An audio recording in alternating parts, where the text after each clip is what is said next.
My name's Gary Jackets. I'm in Essex, in England, which is 30 miles outside of London. I work for the police service in Hertfordshire. I'm a detective in what you guys in America would call the Vice Squad. Um, and yeah, I packed up policing 5 years ago, and I got dragged back into it when COVID hit. Oh, awesome. And I hear you're quite the comedian as well. Well, yeah, I've got a little part-time business that I've had now for 30 years. I book and run events for comedians in my hometown. Awesome. That sounds super fun. Sounds like a good balance there of Yeah. seriousness, but then also enjoying life. And as I said earlier, you have to excuse me if I start spluttering. Yeah, it's not a problem. Let's just jump right into it. You've done Grand to Grand a few times now. So how did you get involved with Grand to Grand, and how many times have you Yeah. done it? Why do you keep coming back? Right. So 2013, I always have to have a goal in mind. Otherwise, training just doesn't happen for me. I have to have something in the pipeline. And sometime in 2013, like a lot of people, I saw a YouTube clip of Grand to Grand, and and then before I knew it, I'd pressed the enter button for 2014. Started chatting online with a group of some more English people. I didn't know any of them at the time. We all realised that we all lived in and around the London area. Excuse me. And we decided to meet up on a place called Box Hill, which is quite a famous little area in England because it's incredibly hilly. It's not a hill, trust me, it's a mountain. They should call it Box Mountain. And we all met up there I think it was Sunday afternoon, including Tess. Tess came along as well. And yeah, we started a little club called the Box Hillers. And we all did G2G 2014. And yeah, that's where it all started. That's awesome. It's fun to hear these stories of people that have either connected before Grand to Grand or after Grand to Grand and continue to stay friends, because it is all about community. Yeah, we've all stayed friends ever since. We do races together still to this day. Yeah, it's super fun. I guess when you spend a week out in the desert suffering and having fun, you grow pretty close to people. Yeah, of course. Yeah. And that's one of the things that attracts people to G2G. You know, once I do a race, I only do it once, unless I DNF, which I've done 129 ultras, so there's been a few DNFs in there, and I only go back if I DNF. I think G2G is the only multi-day race I've done more than once. I've been back and finished it 4 times. It's an ongoing joke. There's an old bloke. I don't think you've interviewed. I mean, you might have interviewed him already. Vincent from Trail Toes. He's incredibly old, incredibly slow. He waffles on all day about how he's going to kick my ass. He never does. Every time he goes back, I have to go back and try and keep up with him. I think he's finished it 5 or 6 times. And I've told him I'm younger than him. Eventually he will drop dead, and I will catch him up. Yeah, I guess that's one way to win, right? You just win based off biology. And yeah, I say there is so many reasons why I go back time and time again. I've made loads of great friends who have done the race, but also the volunteers, the organisers, the people in Kanab itself. It's just, it's a fantastic place. Yeah, exactly. I think the volunteers and all the people really just make the event. Like, yeah, it is fun to go run through the desert and it's beautiful, but just the relationships you make with people and spending that time together is just, you can't really put a price tag on that. Yeah. Have you spoken to Vince yet? No, we're going to talk soon. I'm excited to speak with him. I think it'll be fun. Oh yeah, he'll probably have a dig at me as well. Don't worry. I'll pull it out of him. Make sure he makes fun of you. Let's talk about what I don't know. I like to call type 2 fun, where you go out and do something that is a little painful, maybe really hard, but it's also really enjoyable. And I would consider ultra running type 2 fun, where it is fun to get out and see things, but at a certain point, it can be very hard and painful, but it's also really enjoyable. So, like, what are your thoughts about that? Like doing things that are challenging but also really fun? Yeah, I mean, gone are my days. I mean, I've been doing ultras and marathons for 40 odd years. Yeah. Well, 39 years. Gone are my days of being able to do 320, 325 marathons. Now I'm just happy to finish alive. So to me, it's all about the camaraderie, taking part, and seeing some amazing sights around the world, and just having fun. I'm just in it to finish now. Yeah, I think that's like a really important part because I think especially when we're younger, we get all wrapped up in like I want to like PR everything or run really fast or do this or that or prove something to the world. But really, it's like I don't know, just go out and have a good time out in the desert with friends and challenge yourself for sure, but also like I don't know, really appreciate where you are and who you are with. Yeah, I mean, when I did it in 2000 and my God, what year we're in now? I think it was 22. Yeah, 2022. We were coming to the end of, I don't think it was the last day, but the penultimate day. And Colin pulled alongside me in his fancy truck and started asking me, what do I focus on? How do I keep going? And at the time, I was so knackered, I don't even remember what I answered actually. But it's, yeah, just to finish. And what I do is I focus on the person in front of me, and just keep going. The DNF is not an option. Yeah, I like that. I guess how many ultras have you done? You said 140? 129. 129. That's quite a few. Yeah, I think it's 11 multi-day races. I've done 3 Ironmen, a 6-day race, a 4-day race, 48-hour track races. I just like to push myself. Yeah, why do you enjoy the process of challenging yourself like that? Because it it is like it's a lot of like time of your life, right? To spend all the time Yeah, training and then going to races and yeah. everything. So like I've got this why continue? terrible. I'm a stubborn old git. Before my first Ironman, my partner at the time, I was watching an Ironman in Lanzarote, and I was just blown away by it. And I said to my partner at the time, I said, "I'm going to do that." She said, "What do you mean you're going to do that? You can't swim." I said, "That's not a problem." 6 months later, having not been able to swim 50 meters, I finished my first Ironman. Don't ever tell me I can't do something, because I will. I think Vince just texted me and told me that you can't complete another grand to grand. Has he really? No. No, I think that is fun though to push yourself out of your comfort zone and do something. And a lot of people that run grand to grand are that way, where they've maybe never done an ultra marathon or maybe not so many back to back essentially.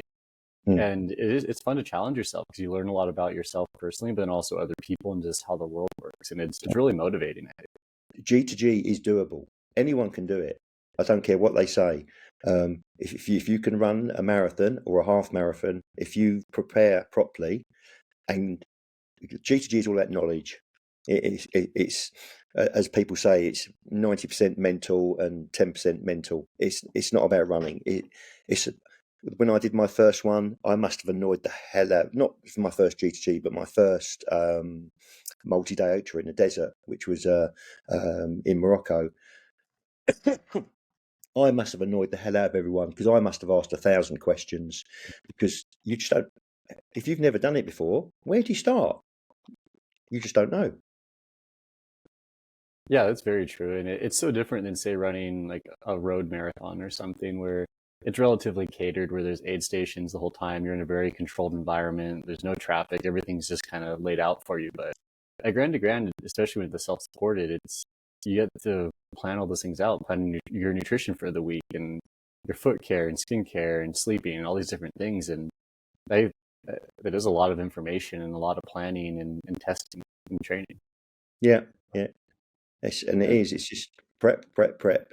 You see people the first time they go, and they've got like everything but the kitchen sink and a fridge on their back. I'm not going to mention their names, but some guys who I did it with in, I think it was 16. We tipped their bags out before the race to see what they were taking. I mean, they had spare trainers, they had 6 tops, they had like 3 weeks worth of food. It's just knowledge. It's all it is. Knowledge and prep.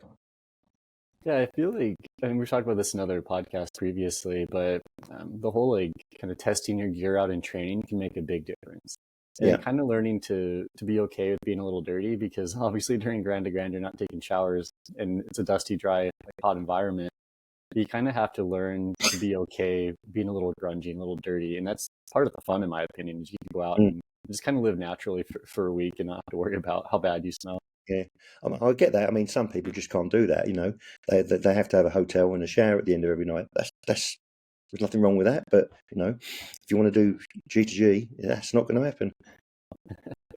Yeah, that's for sure. Actually, I have a friend, a really close friend of mine, and he's funny because he works out a couple times a day, whether that's running or going to the gym or something.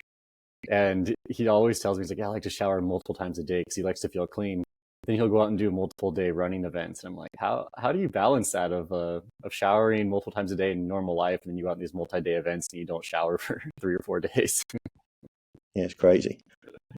Yeah, it's kind of funny, but I think it is like you were saying, grand to grand is attainable for most people, and you just got to get yourself in the right headspace and prepare properly, and you're able to finish it. Yeah, yeah, definitely. It's doable.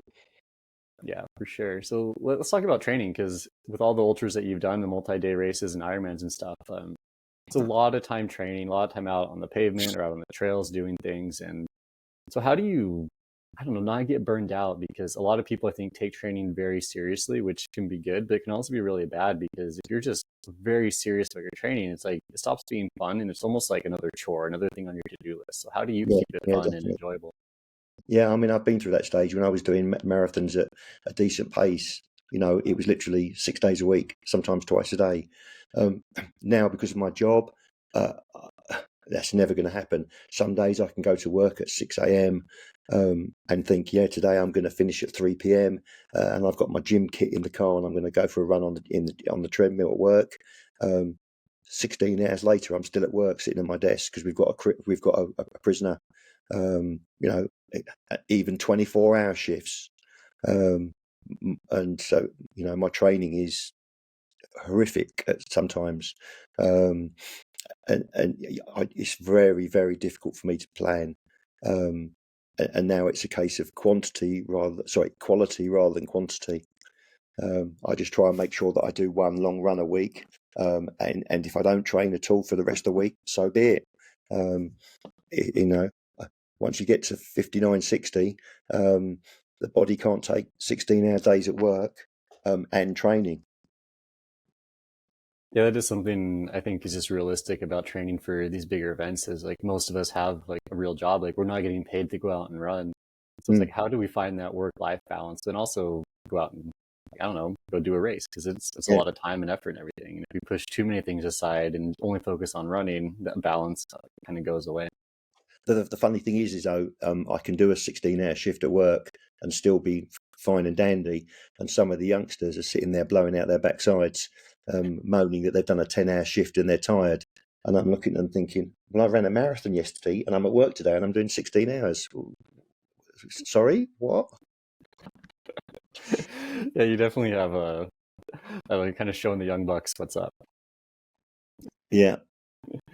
Yeah, but how do you like personally do you keep your training fun? Like do you like make it kind of gamey and just like make a game out of it, or do you just know you have to do it so you go out and do it? What do you do? Um, I try and enter in the UK. There is a hell of a lot of really low key marathons. They'll be midweek, and there'll be 20, 30, 40 people. So I try and enter a race as a training exercise, just to purely make me do it. And I find that much more fun than going out and doing 3, 4 hours along the local seafront on my own. Yeah, I would agree with that. Like, and like you were saying too, like setting a goal, like whether it's a marathon that's once a month or whatever, it like helps keep me on track personally with my training versus having a goal, say 5 months away, and then what's the word, like just cramming all the training in at the end of the end of the cycle. And then it's like, okay, 2 weeks before the race, I'm finally gonna do a long run. Then I have a terrible race. But having like smaller goals on the way to a larger goal can be very beneficial for most people. Yeah, Yeah. yeah. I just I listen to a lot of comedy podcasts.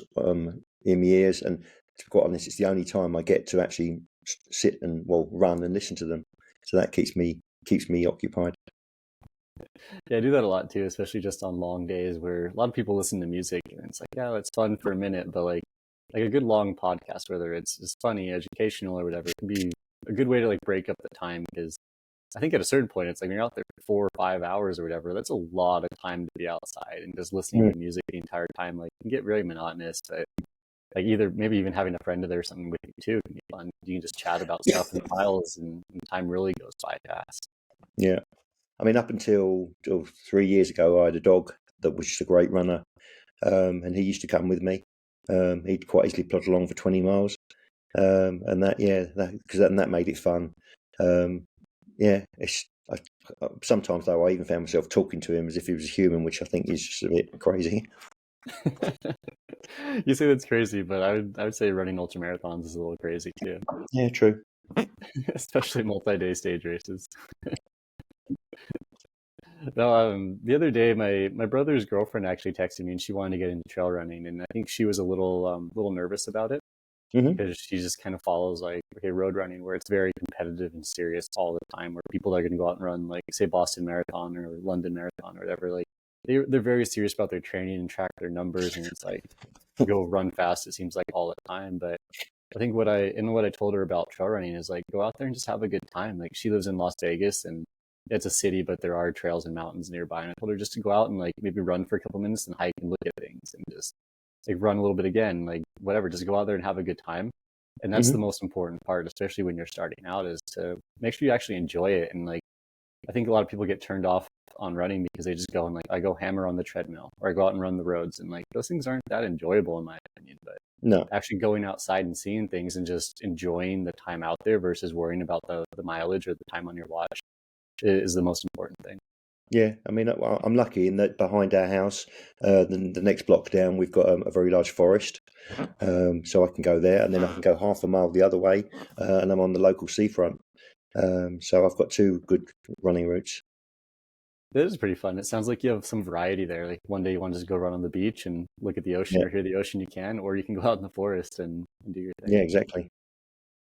Yeah. The only problem from where I live is probably the flattest place in the UK. A street curb is considered a hill. Yeah, how do you train for vert? Because like where I live, I'm pretty fortunate where we have mountains and stuff and flat. But like if it's really flat where you are, how do you train for something like Grand de Grand, which is at elevation and sandy and has some climbing? Yeah, well, that's why we started meeting at that place called Box Hill. I mean, it's a good 2 hour drive for me, but there is plenty of places for me to do hill climbing, and very good hills, but it's a fair old drive. And the biggest problem for UK entrants, in my opinion, is getting used to the altitude at G2G. You don't realise even in Kanab you're at altitude. Um, and that was the biggest shock. The first time I did it, I think it was 3 days before the race. A couple of us put our backpacks on and thought we'd go for a little jog up to the top of, I think it's called K Hill. I mean, Tess might correct me, but it's behind Kanab. It's like a hilly range with a big K on the top, and it's tradition that you go and run to the top of that. We got about 400 yards and had to have a sit down. I'm thinking, this is ridiculous. We're just about to run 175 miles for 6 days in a mountainous area. We haven't even got a full backpack on. We've got 400 yards and we're laying on the floor. This is not right. And it was only then that, I mean, no one told me. I didn't have a clue, that Kanab was at altitude. And it takes a good 2, 3, 4 days to acclimatise to it. So if any English runners doing G2G for the first time are listening to this, get there Monday, Tuesday. Don't leave it till Thursday because it will bite you on the arse. Yeah, that's a really good advice.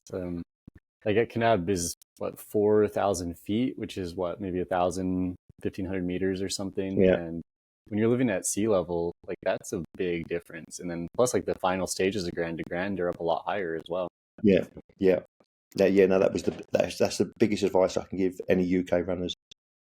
Yeah, and I guess like speaking specifically about the UK, like not that I'm an expert by any means on where you live, but it's a lot more wet and cooler and cloudy. Where at Grand de Grand, like for the most part, you're pretty exposed out there, the sun, and the air is really dry. Like there's Yeah. almost no humidity out there unless it's raining. Hmm. Yeah, I mean, the good thing is G2G's at the end of the British summer. Okay, the British summer's not that great. I mean, it's the only place in the world where you can have 4 seasons in one afternoon, and one day. Um, but yeah, I personally didn't find, even though I burnt myself to pieces on 2 occasions, I think. I don't mind the heat. To me, the hotter the better. That's not an issue for me. It's acclimatizing to the altitude. Yeah. So Uh, oh, go ahead. no, go on. Sorry. I was just gonna say, like, besides arriving early, do you have any other tips for dealing with altitude? No, I don't think so. I mean, we got told off because we started experimenting with some tablets we bought at the supermarket that apparently help against altitude sickness. We got Garth Reader, the commander in chief of G2G, as he always says, follow the rules. He said that wasn't advisable, so we stopped doing that. It's just get there as soon as you can and go and practice walking up that hill, K Hill. Yeah, I think the like just going and testing things out is really good advice because as you go up in altitude, like your pace is going to change a little bit. And like maybe just because you could run a certain pace back home at sea level, it's going to change drastically when you're at elevation or when you're carrying a pack and then also dealing with the dry air as well. And the other thing people need to do, and I don't teach people to suck eggs, but is practice walking, because I don't care who you are, you will walk. So yeah, practice with the kit you're wearing in G2G walking, be it speed walking, because you're going to be doing some walking, you need to practice it. You see people that think they're going to do the first day in 3.5 hours. You're not. You're going to do it in 8 hours. Yeah, let's talk a little bit more about that, like the specificity there, because like there is a lot of walking and a lot of hiking when you're going up these mountains and stuff. Because just because you can run like whatever hill without a pack on, you're gonna add 20 pounds to your back. Like that's Mm. a lot of weight there. And also a lot of people are using poles, so like practicing with your poles and everything, I think would be very beneficial for something like this. Yeah. I am the big. Everyone will tell you, and they all take the mickey out of me. I detest poles. I am the king of no poles. There is a guy that organises races in England. They're really, really tough races, absurdly tough. Hardly anyone ever finishes his races. Um, but he doesn't allow poles. No poles. Yeah, if you're going to use poles, practice with them. Don't take them for the first time on G2G. You got to practice with them. I just don't like them. I find them a hindrance. And yeah, it's just one more thing to worry about carrying. Yeah, so thinking about gear and what you're carrying, and earlier we were talking about like the stuff that people brought that was a little over the top, like stuff that was not really necessary. But did you have a big learning curve when you were packing your bag and getting ready for the race? Um, Not really, because I mean G2G was not my first multi-day ultra. Um, I mean, when was my first one?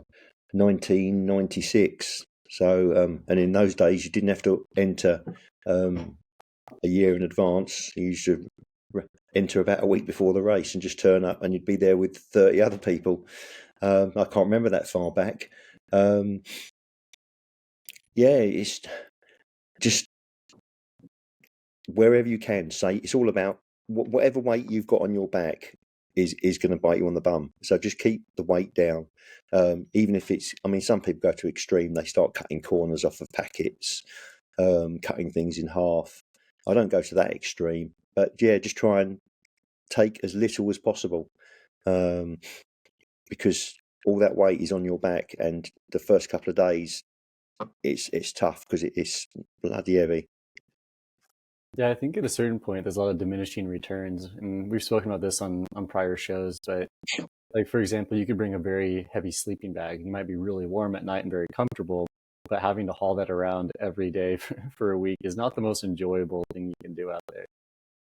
Yeah, I it's funny because if I've got a room upstairs where I keep all my kit, I can tell you now, if I went up there now, I'd find hydrated food packets with my race number on it from 2020. I'll probably use those the next time I go, and then the time before so every single year I bring stuff back without fail, and I think, why did I take that?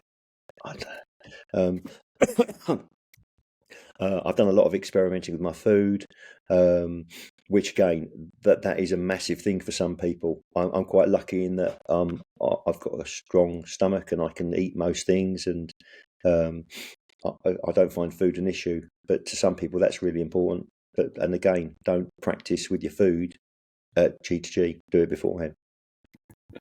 Yeah, what's the old saying? Like, don't try anything new on race day or race week. Exactly. Yeah. And they say that in a marathon, but trust me, in this, it's 10 times more important. Yeah, what have you learned about like food and food packing over the years that you've done Grand to Grand?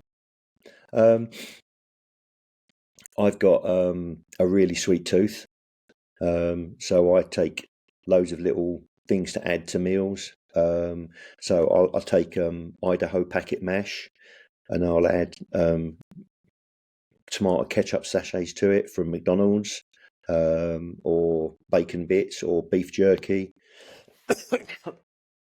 or pork scratchings. I just try and make the food, believe it or not, try and make it fun, because there's nothing worse than getting back to camp after you've been out there for 10 hours. You're tired, you're hungry, you're staring at your food and you're thinking, that looks disgusting. But if you don't eat, you probably won't finish the next day. So yeah, try and make it fun.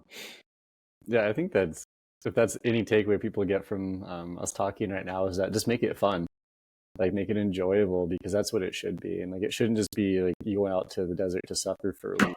Everything, like, yeah, it might be hard, but it should also be really enjoyable. And it goes back to the type 2 fun thing, where maybe in the moment it's maybe a little miserable if it's hot or you're cold or something, but in reality, running's fun. We're all very fortunate to be able to do things like this. Yeah. Oh dear me, excuse me. Oh, you're okay. Yes, it's just maybe man flu. It's killing me. Oh, it's all good.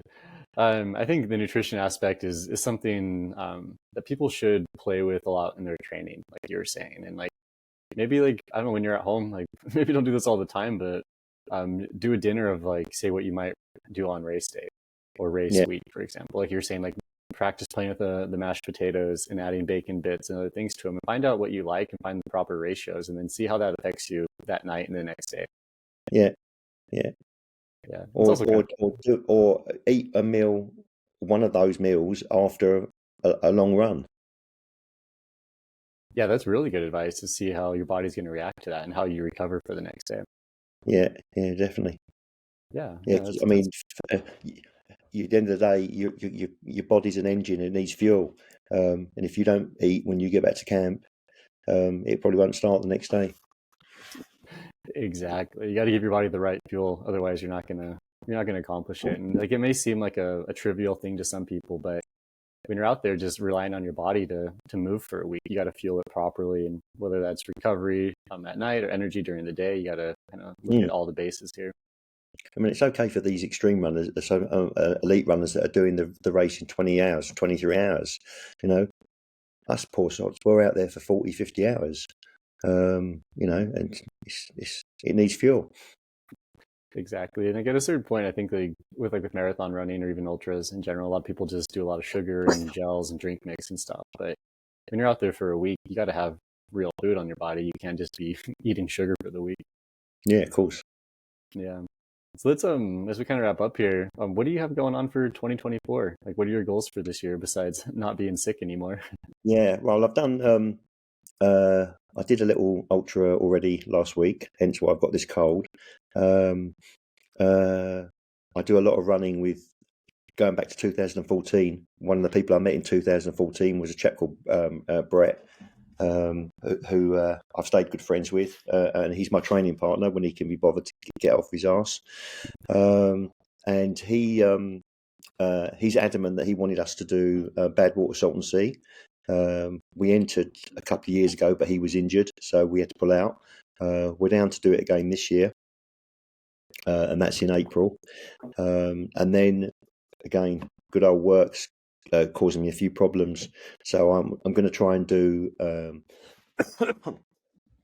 an overseas race in September, October, and it's either going to be G2G or a 6-day multi-race in Hungary. Or Namibia. I'm not quite sure yet. Unfortunately, I've got work commitments that I'm stuck with, and until I know what work is going to let me allow, I can't commit to which one of those three it's going to be. But I need to go back and do G2G. The Leanne, who I know you've spoken to already, she's my running wife, and we've done it together twice, and we want to go back and do it together for the third time.